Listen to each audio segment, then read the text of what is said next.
Hello, my name is Joao Vendramini, and I'm a forage specialist at the University of Florida.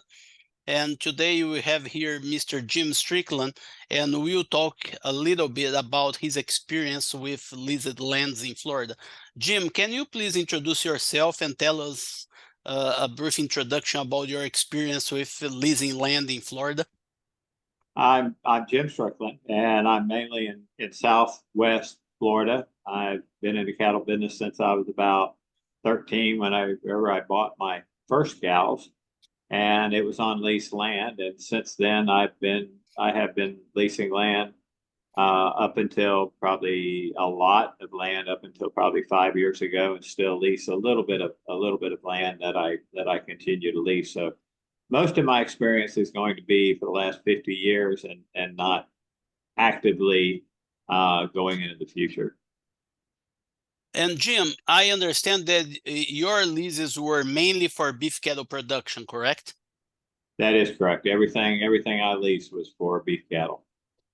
And what were the positive aspects of raising cattle on leased land?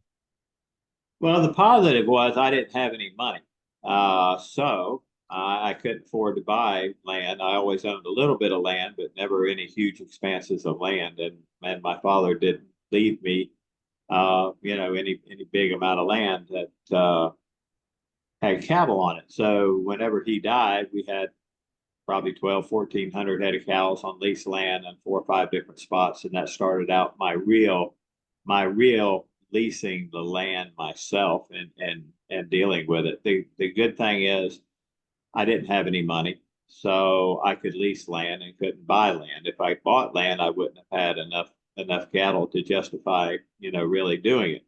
Looking back with the history of the escalation of land prices in Florida, maybe that wasn't the best plan for me financially. Maybe I should have saved my pennies and bought 50, 100 acres in different spots, but I didn't. I love the cattle business, and that gave me an opportunity to be in it for 50 years. And Jim, if you have to consider now the limitations and some of the pitfalls of having cattle on leased land, what would be the main one? I think Joe, the main one would be the escalation of land sales. We have the proverbial 12, 1,400 people a day moving to Florida. We have a lot of land bankers out there. We have a lot of development that's going on, and to lease a piece of land, especially along the coastal areas where I am, or around, let's say, Orlando or Tampa, Jacksonville, that if you lease land from a private investor, more than likely they're going to be or have been deluged with offers to sell the land. So there's no real plan that we can, as ranchers, that we can make that we're going to improve the land. We're going to plant better species of grass. We're going to fertilize. We're going to dolomite, lime. We may not be able to take care of the invasive species, that are on that piece of land because it might have not been managed prior to us getting it, and the cost to spray for Kogan's grass, Brazilian pepper, tropical soda apple, primrose willow is tremendously high. So that would certainly come into play. And Jim, when you if you find a place, probably the location of the place will be very important, right? Because people don't want to lease land in too far away and will not be able to manage. But let's say that you have something convenient that is located in a place that you can manage. What will be the things that you think are important to include in that contract when you lease a land? Well, you hit on it.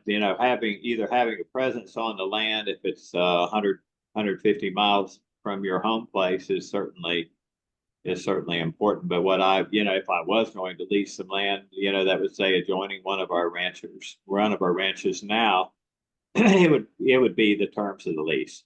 Does it have a good perimeter fence, or do I have to build it? Is it eaten up with invasive species, and does the owner expect me to do something with the invasive species? If he does, then that certainly needs to be a cost factor that is subtracted from an acreage amount or a per head basis. One of the other things is access. Make sure that, that as a cattle rancher, I have access. Who else has access to it? Is it going to be hog hunters? Is it going to be berry pickers? Is it going to be deer hunters, quail hunters, alligator hunters, duck hunters? How many people are going to be coming and going, and make sure that our liability aspect as being the cattle rancher, is covered. Sufficient enough for us to be able to get liability insurance on. One of the other things is, could you possibly cut sod on it? Could you cut seed on it? How long is the lease going to be? If it's going to be a year, none of us are going to put much money into a piece of ground for a year. If it's for 5 years, we're going to be able to do some things. Is there a set of cow pens on it? A lot of us have portable cow pens now, but does it have good working facilities? Does it have any cross fencing? Perimeter fencing, I will say, will be the most important, and that's for liability.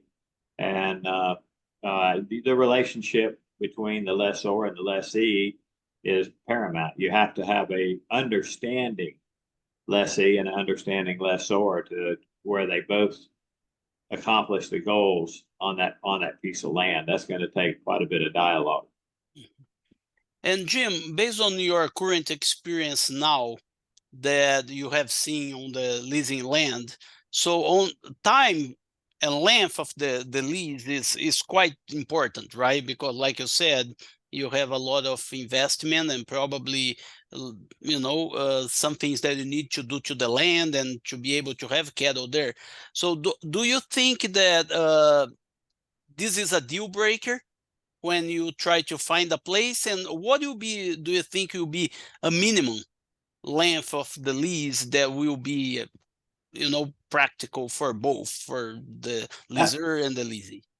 Yeah, that's a great question, Joe.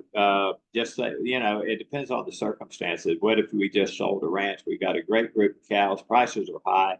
We're selling $1,600 steer calves at the time. We don't want to sell those cows. We get the opportunity to lease something for a year, maybe 2 years.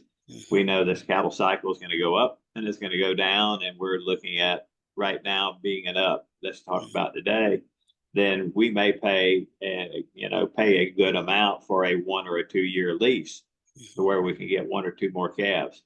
If it's in the downtime, then we're going to be looking at a longer time period, because for us to go out and buy a set of cattle and put on a piece of lease land and try to pay for those cattle and pay the lease, interest rates are not as low as they have been in the last 5 years. We're going to have to deal with that. So a longer term lease, and if you're going to somebody that's financing the cattle, they also may have a piece of that agreement saying, well, we'll loan you the money to buy the cows, but we can't loan it on somebody that's going to have a lease for a year. And keep in mind that a lot of these leases that are for a year, they've got a termination clause that might be 30, 40, 60 days. So you might have a year lease, but something comes along and it's Florida. A lot of land is transferring, and that may come into play. Okay. And Jim, I would like to thank you for providing the information, and appreciate your help.